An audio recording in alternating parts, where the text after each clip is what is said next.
Pada kesempatan ini, kami akan coba menjelaskan tentang teori penawaran uang klasik. Yang pertama, kita akan langsung bahas mengenai konsep penawaran uang itu sendiri.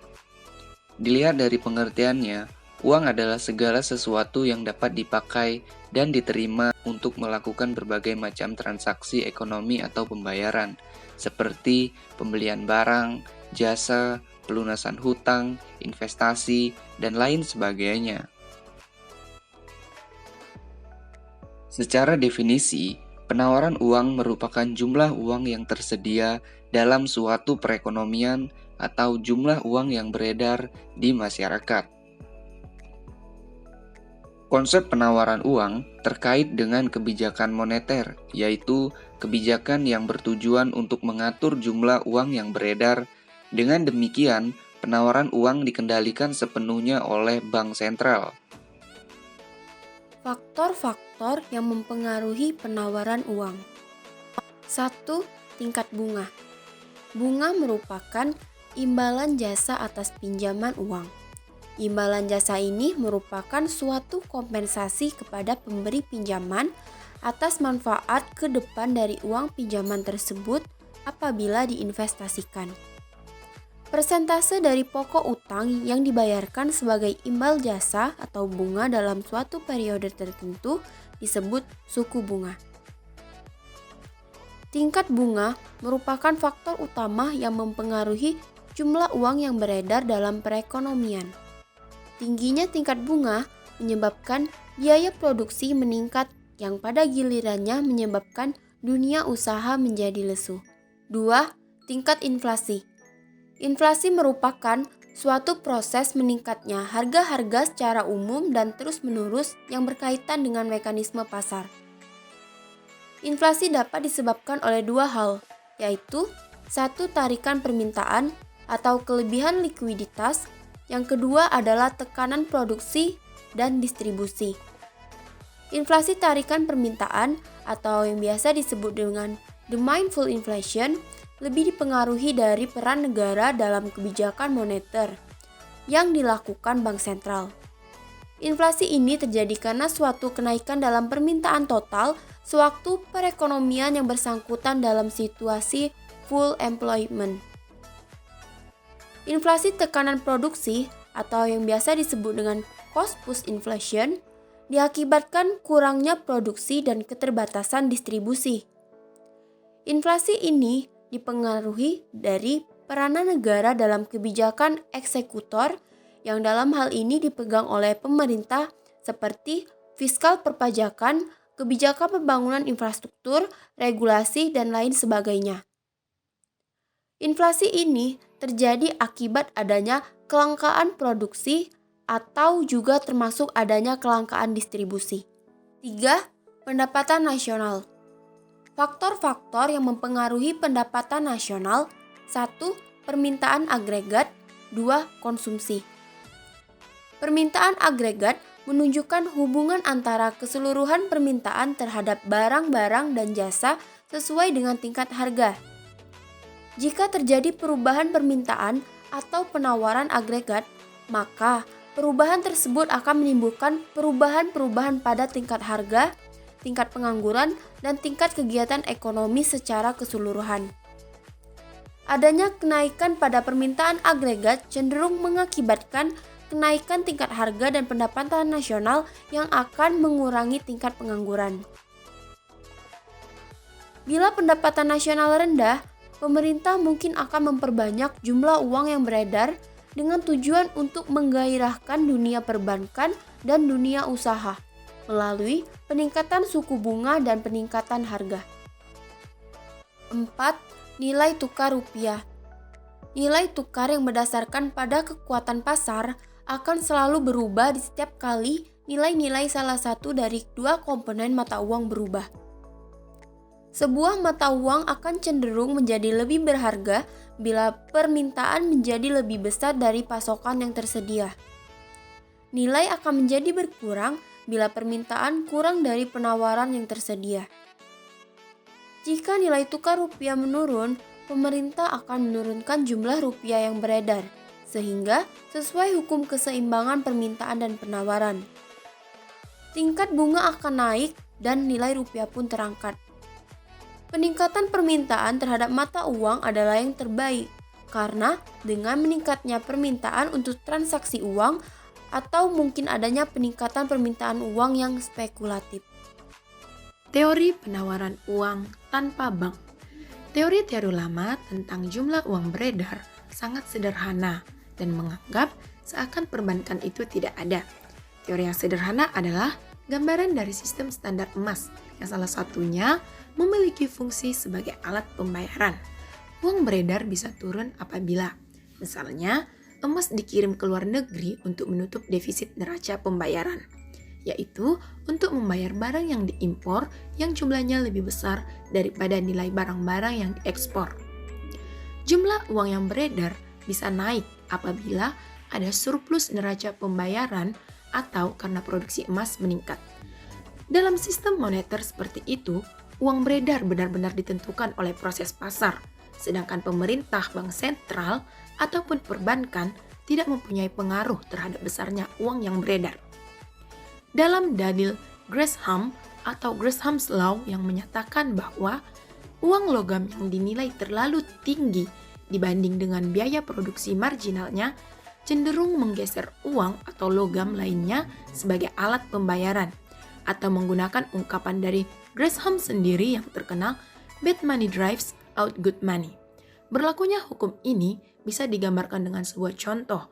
Misalnya, pemerintah menetapkan bahwa nilai mata uang yang terbuat dari 1 gram emas adalah 2 kali nilai mata uang yang terbuat dari 1 gram perak. Sedang biaya produksi 1 gram emas sebenarnya adalah 3 kali biaya produksi 1 gram perak. Maka bad money atau perak akan menggeser good money atau emas sebagai alat pembayaran. Para ekonom klasik seperti Irving Fisher dan Alfred Marshall, mereka umumnya belum terbebas dari bayangan bekerjanya sistem standar emas. Bagi Irving Fisher, di sana tidak mendapatkan penjelasan bagaimana proses terjadinya pertambahan jumlah uang yang beredar. Pertambahan uang otomatis sampai dan tersebar di tangan masyarakat tanpa ada ceritanya bagaimana bisa sampai ke sana. Dalam sistem standar emas, kenaikan produksi emas dianggap mencapai saku para warga melalui proses ekonomi jual beli emas sebagai barang. Yang kedua yaitu Alfred Marshall, termasuk salah satu dari sejumlah ekonom yang menyadari bahwa proses bagaimana tambahan uang tersebut sampai ke tangan masyarakat sangat menentukan macam mekanisme atau proses bagaimana harga akhirnya naik. Apabila tambahan emas, maka menurut Marshall, akibat pertama adalah tingkat bunga turun. Yang kedua, meningkatkan kegiatan spekulasi. Dan yang ketiga yaitu meningkatkan harga-harga. Apabila tambahan emas tersebut langsung diberikan kepada masyarakat, maka harga-harga langsung naik tanpa melalui penurunan tingkat bunga. Sejarah dan peran emas.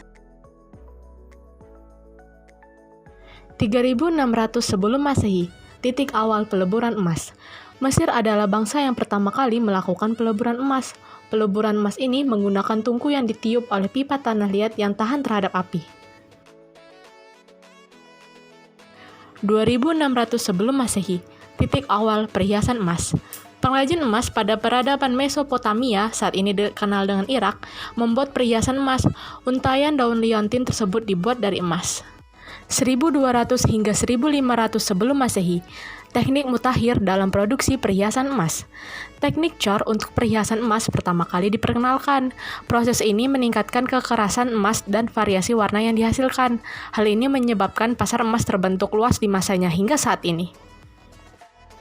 1370, menipisnya jumlah emas yang tersedia. Pada tahun 1370 hingga 1420, tambang-tambang emas di Eropa mulai kehabisan emas. Produksi emas pun menurun drastis sepanjang wilayah Eropa. Era ini dikenal juga sebagai The Great Bullion Famine. 1717, negara Inggris memasuki era pembentukan standarisasi emas. Negara Inggris secara de facto mulai menentukan standarisasi emas. Awalnya mereka menghubungkan emas setara dengan 77 shilling mata uang Inggris dan 10,5 penny per ons emas. 1870 hingga 1900, era adopsi standarisasi emas. Semua negara selain Cina mulai menggunakan emas sebagai standar acuan mata uang mereka. Praktik bimetallism, pemerintah menggunakan emas dan perak sebagai dasar nilai mata uang, mulai ditinggalkan. 1925, Inggris menggunakan standarisasi emas kembali.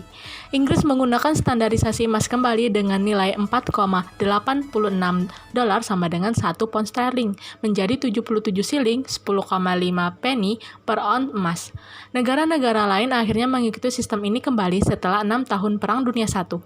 1933, Roosevelt menghentikan penggunaan emas. Presiden Roosevelt menghentikan penggunaan emas sebagai acuan nilai tukar, yang dimana pada masanya 1 ons emas setara dengan 20,67 US dollar. Ekspor dan kepemilikan emas oleh individu dilarang pada masanya.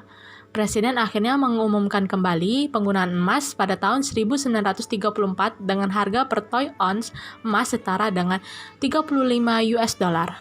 1939, Perang Dunia menghentikan perdagangan emas. Dikarenakan Perang Dunia II, London menghentikan perdagangan emas. 1944, Konferensi Bretton Woods. Konferensi Bretton Woods merupakan titik awal penentuan sistem moneter pada kondisi pasca perang, di mana 35 US dollar setara dengan 1 troy ons emas. Mata uang lain dikomparasi dengan US dollar. Era ini juga dikenal dengan pertukaran standar emas. Ciri-ciri penawaran atau suplai emas pada zaman tersebut. Yang pertama, jumlah emas atau alat tukar yang beredar berubah-ubah, bisa turun atau naik. Misalnya, jumlah emas turun apabila terjadi defisit neraca pembayaran luar negeri untuk pembayaran barang, dikirim keluar karena impor lebih besar dari ekspor. Terjadi perubahan jumlah emas ini juga bisa dikarenakan adanya peningkatan penggunaan emas untuk produksi lain atau perhiasan.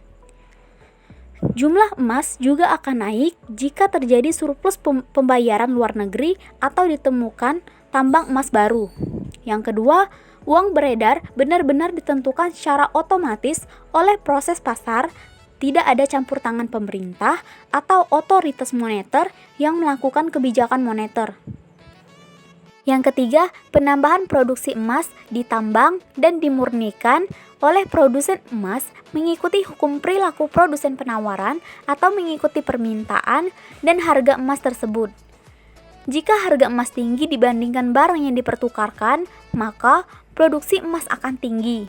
Namun kemudian, jika suplai emas berlebih, harga emas akan turun dan suplainya akan berkurang. Yang keempat, teori penawaran uang atau sistem emas belum berkembang dan masih dalam bentuk yang sederhana karena tidak banyak memerlukan campur tangan untuk mempengaruhi jumlahnya. Teori ini merupakan teori yang paling sederhana. Teori ini merupakan gambaran dari sistem standar emas ketika emas menjadi satu-satunya alat pembayaran, jumlah uang beredar atau uang yang ditawarkan di masyarakat naik atau turun sesuai dengan tersedianya emas di masyarakat. Dalam sistem moneter seperti itu, uang beredar ditentukan oleh proses pasar, adapun pemerintah, bank sentral, ataupun perbankan tidak memiliki pengaruh terhadap besarnya uang yang beredar. Semuanya serba otomatis dan sebenarnya tidak ada alasan bagi pemerintah atau otoritas moneter untuk melakukan campur tangan di pasar uang, yaitu melaksanakan kebijakan moneter. Dalam hal ini, penawaran uang hanya bertambah jika orang memproduksi emas atau baru. Jadi, jumlah uang beredar bergantung pada perilaku produsen emas. Produsen emas hanya akan memproduksi apabila menguntungkan. Sejarah singkat sistem moneter internasional. Secara luas pada era tahun 1870-an telah dikenal standar bimetallic pada periode tahun 1815 hingga tahun 1870. Emas dan perak digunakan sebagai dasar dari cadangan aset dari uang yang telah diedarkan. Emas dan perak dipertukarkan dengan harga tertentu, yaitu harga di Amerika Serikat merupakan harga relatif 15 perak sampai 16 perak per satu emas. Pada saat itu, negara utama yang memakai standar ini yaitu Perancis dan Amerika Serikat. Secara luas, standar emas pada era tahun 1870-an dan 1880-an dapat dijadikan titik awal untuk pembahasan secara singkat sistem moneter internasional. Pada tahun 1870-an, sistem ini ditinggalkan karena standar ini dapat menimbulkan deflasi yang disebabkan terjadinya demonetisasi terhadap mata uang perak yang cenderung lebih rendah.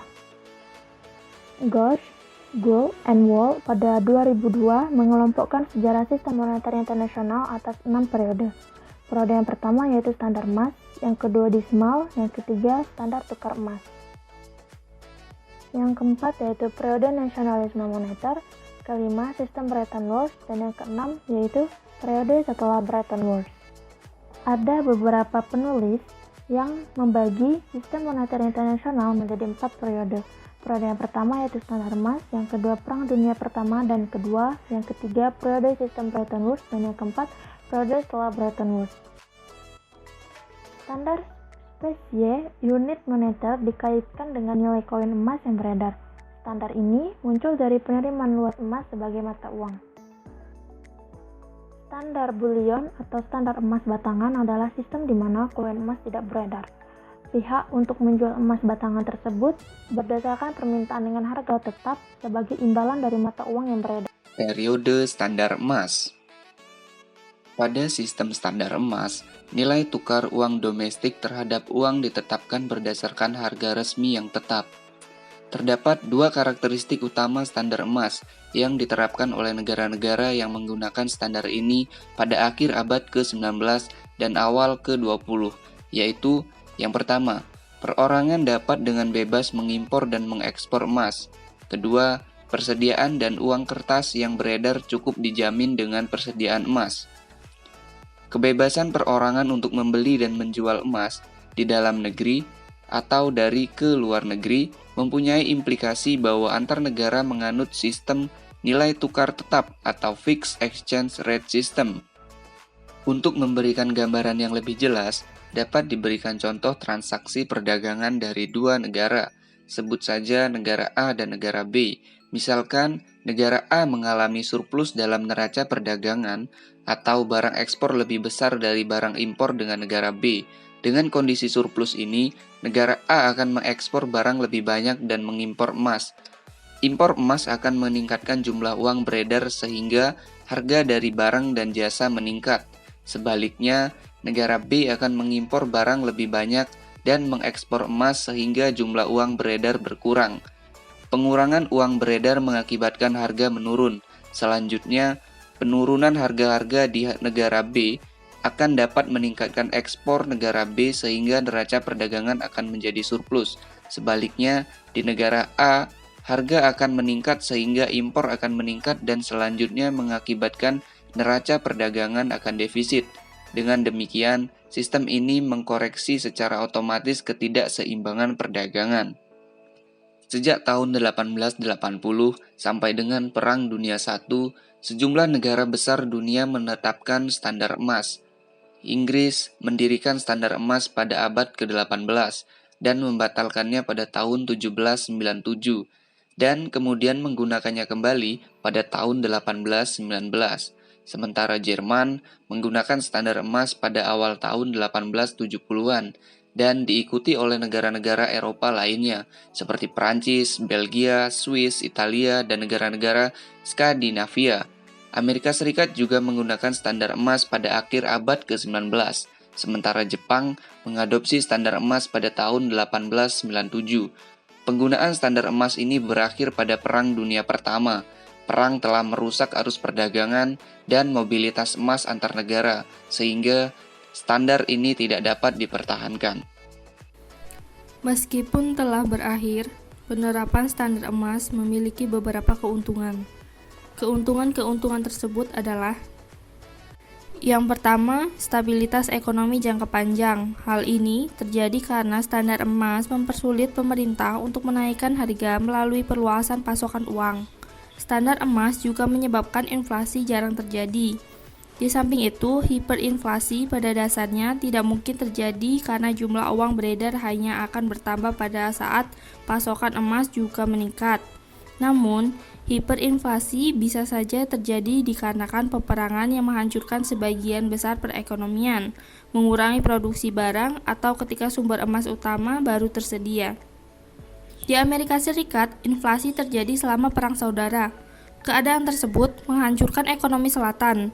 Inflasi juga terjadi di California Gold Rush yang membuat banyak emas tersedia untuk dicetak.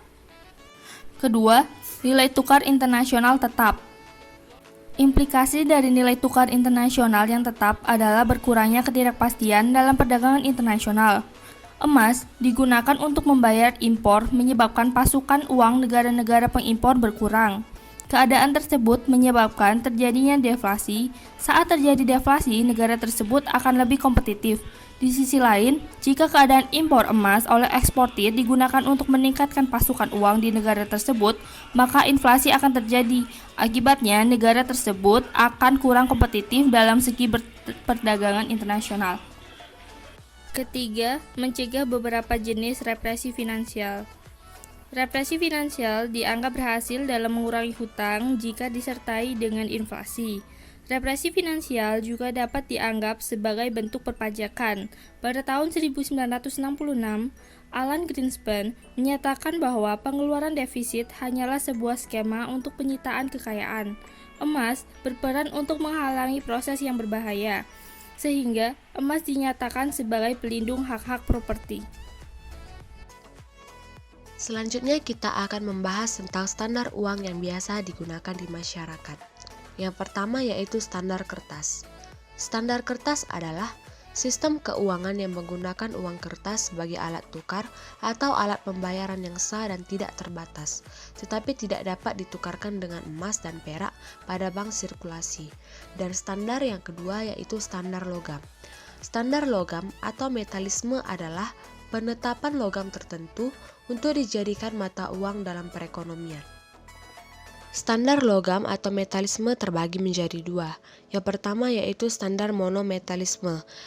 Standar ini terjadi jika suatu negara menggunakan standar uangnya hanya satu buah logam mulia, misalnya hanya menggunakan emas atau menggunakan perak.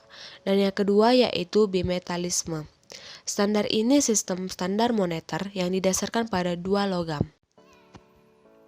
Standar bimetalisme terbagi lagi menjadi tiga. Yang pertama standar pincang, yang kedua standar paralel, dan yang ketiga standar kembar. Standar pincang adalah standar uang yang menggunakan emas sebagai standar uangnya dan perak sebagai alat pembayarnya. Dan yang kedua, standar paralel. Standar paralel adalah standar uang yang menggunakan dua logam mulia berupa emas dan perak secara bersama-sama sebagai standar uangnya. Namun, perbandingan yang berlaku hanya satu macam, yaitu menurut pasar saja. Dan yang ketiga, standar kembar adalah standar uang yang menggunakan dua logam mulia berupa emas dan perak secara bersama-sama sebagai standar uangnya. Jika suatu negara menggunakan standar kembar, dalam negara tersebut akan berlaku hukum Gresham yang berbunyi bad money always drives out good money. Artinya, uang yang jelek akan mengusir keluar uang yang baik.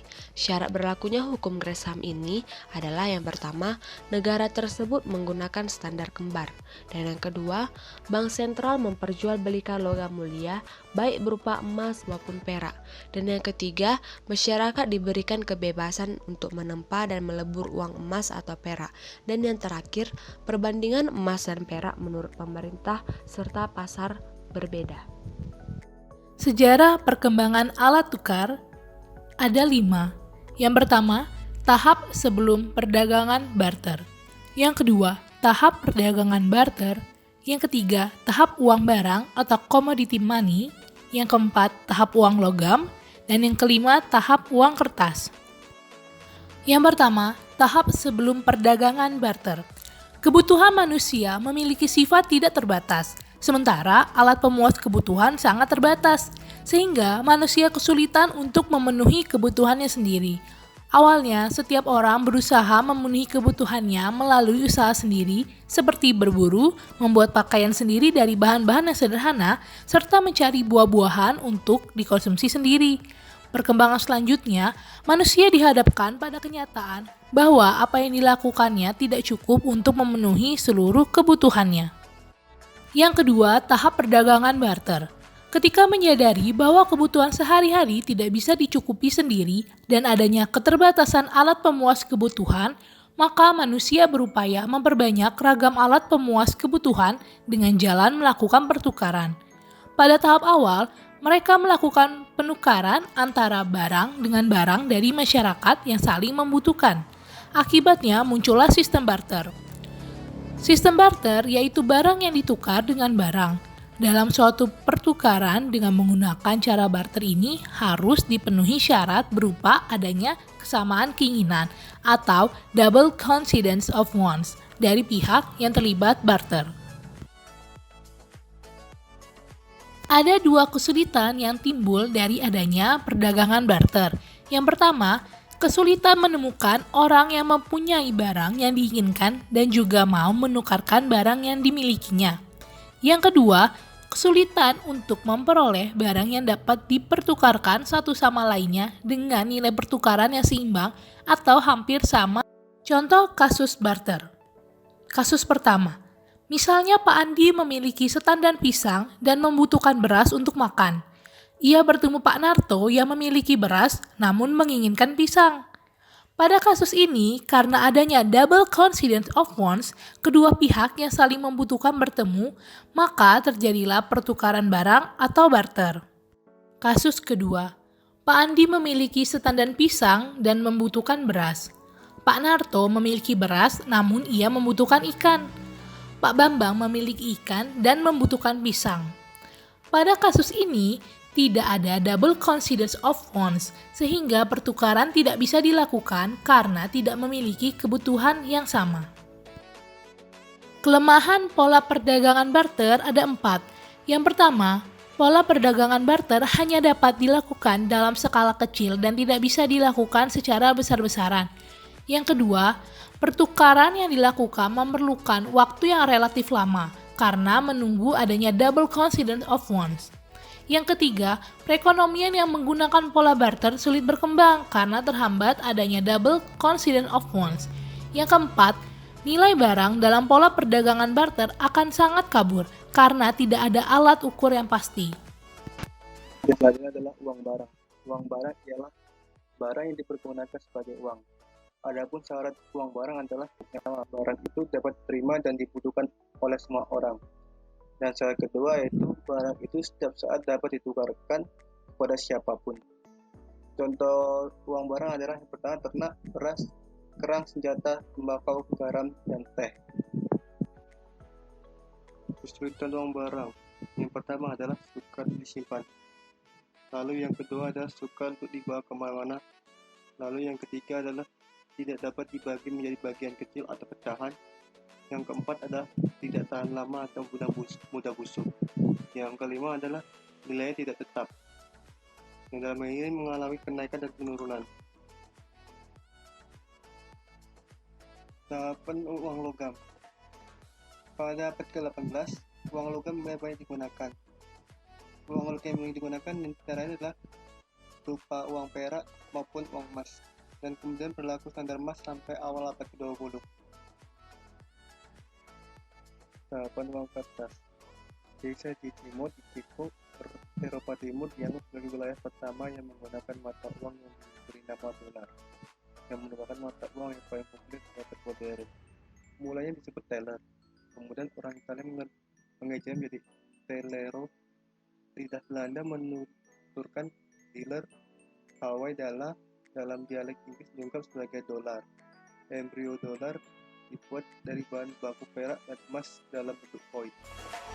Sekianlah pemaparan materi dari kami, semoga bermanfaat.